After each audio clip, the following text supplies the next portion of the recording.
Hello everyone. सपने और लक्ष्य में एक ही अंतर है। सपने के लिए बिना मेहनत के नींद चाहिए और लक्ष्य के लिए बिना नींद के मेहनत चाहिए। और इसी के साथ शुरू करते हैं यमक अलंकार। तो देखते हैं यमक अलंकार कहते किसे हैं। चलिए आगे देखते हैं और बढ़ते हैं यमक अलंकार। यमक अलंकार कहेंगे किसे? तो जहां एक शब्द या शब्द समूह अनेक बार आए किंतु उनका अर्थ प्रत्येक बार भिन्न हो जाए वहां यमक अलंकार होता है। ठीक है, आई बात समझ में? क्या याद रखना है कि जहां एक शब्द या शब्द समूह या कह सकते हैं अनेक कोई भी शब्द, एक से अधिक शब्द भी हो सकते हैं, लेकिन वो क्या है, बार बार आए और हर बार उनका अर्थ क्या हो जाए, भिन्न हो जाए। ठीक, उसको कहेंगे यमक अलंकार। जैसे कोई भी शब्द रखें, हम आगे पढ़ेंगे, जैसे कनक कनक है। ठीक है, कनक कनक है तो एक शब्द दो बार आ गया, लेकिन एक का अर्थ धतूरा और एक का अर्थ सोना होता है। ठीक है, तो चलिए आगे बात करेंगे यमक अलंकार के अंतर्गत। देखिए उदाहरण देखेंगे यमक अलंकार के, और पहला उदाहरण है आपका काली घटा का घमंड घटा। ठीक, तो यहाँ पे दो घटा आए हैं, दो घटा आए हैं। पहला क्या है, काली घटा का घमंड घटा। पहला घटा काली घटा, काली घटा यानी क्या, बादल। ठीक है, का घमंड घटा, घमंड घटा यानी क्या हो गया, कम हो गया है। घमंड क्या हो गया है, कम हो गया है। ठीक है, तो ये किसकी पहचान है, ये यमक अलंकार की पहचान है, आप ध्यान रखेंगे। ठीक है, आगे देखो, माला फेरत जुग भया फिरा न मन का फेर, और कर का मन का डारी दे मन का फेर। ठीक, क्या है कि इसमें भी आपका मन का फेर। ठीक है, क्या कहना चाहता है कि मन का जो है, यानी क्या है, ये मन का होता है माला का दाना।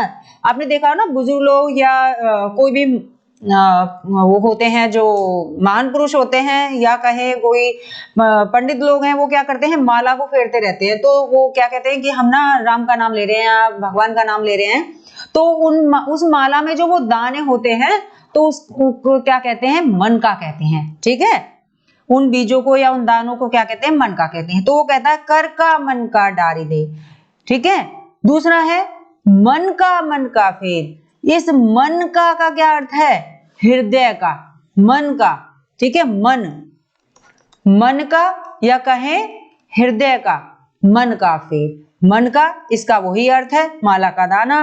कहना चाहता है कि माला फेरते जुग हो गया है, यानी कि बहुत समय बीत गया है, फिर भी क्या है, मन जो आपका पापी है वो तो वैसा की वैसा ही है।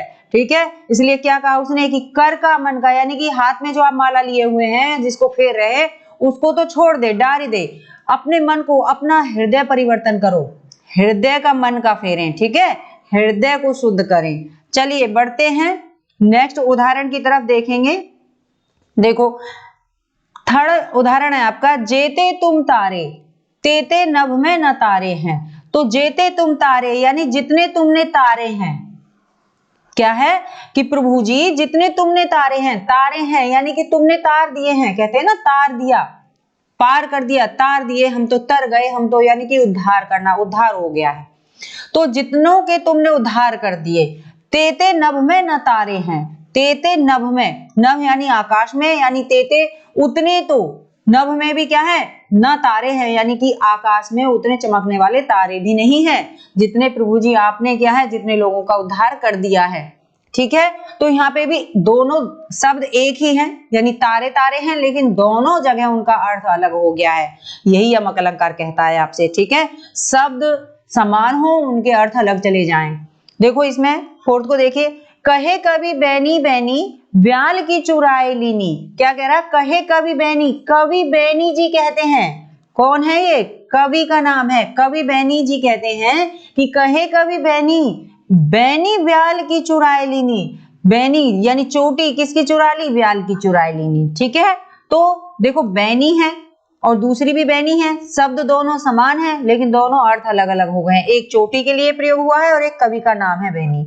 ठीक है, इसलिए ये क्या हो गया, यमक अलंकार हो गया। यही आप देखेंगे, यमक अलंकार का मतलब है एक शब्द एक से अधिक बार आए, यह शब्द और भी आ सकता है दूसरा कोई, इसके अलावा दूसरा शब्द भी हो सकता था। ठीक है, आगे देखते हैं, अगला उदाहरण लेंगे। अगला उदाहरण है आपका ये रहा, तेरी बरछी ने बर छीने हैं खलन के।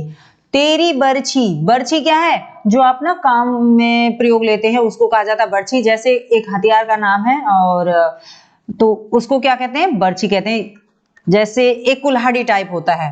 ठीक है, क्या है, तेरी बरछी ने बर छीने हैं खलन के, यानी बर, बर कैसे, बल क्या कर लिया है, छीन लिया है। यानी भाई सामने वाले के हाथ में अगर हम कोई हथियार देख ले तो दूसरा जो है क्या हो जाएगा, चुप हो जाएगा, शांत हो जाएगा। तो बस वही कह रहा है, तेरी बरछी ने बर छीने हैं खलन के। तो चाहे कितना बड़ा योद्धा हो, लेकिन सामने कोई माना बंदूक लेके खड़ा हो जाए तो वो तो वैसे ही दूसरा सामने वाला शांत हो जाएगा डर की वजह से। बस यही तो, बरछी यानी हथियार और दूसरी बरछी का मतलब है बल छीनना, बल को छीन लिया है। ठीक है, दोनों का अर्थ अलग हो गया है। देखो देखते हैं अगला।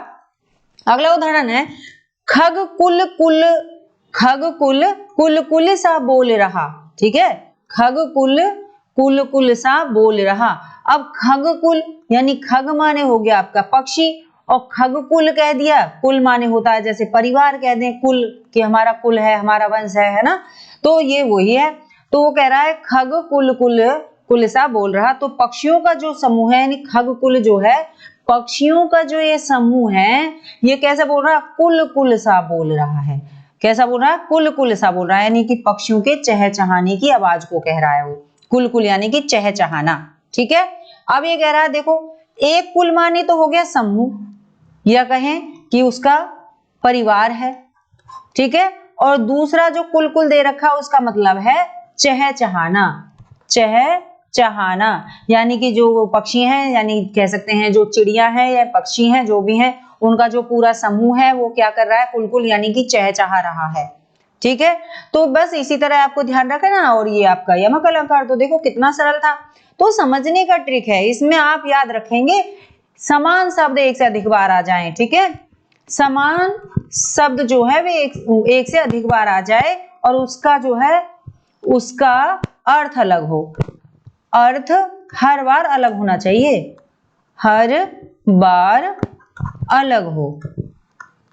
ठीक है, बस यही है, यमक अलंकार में कुछ नहीं है। देखो कितना सरल हो गया है। तो आप इसी तरह हमारे साथ बने रहिए, आपके लिए ऐसी अच्छी अच्छी वीडियो लेके हम उपस्थित होते रहेंगे। नेक्स्ट वीडियो लेके फिर आएंगे, उसमें आपको हम श्लेष के बारे में सिखाएंगे। और तब तक के लिए धन्यवाद, थैंक यू, नमस्कार।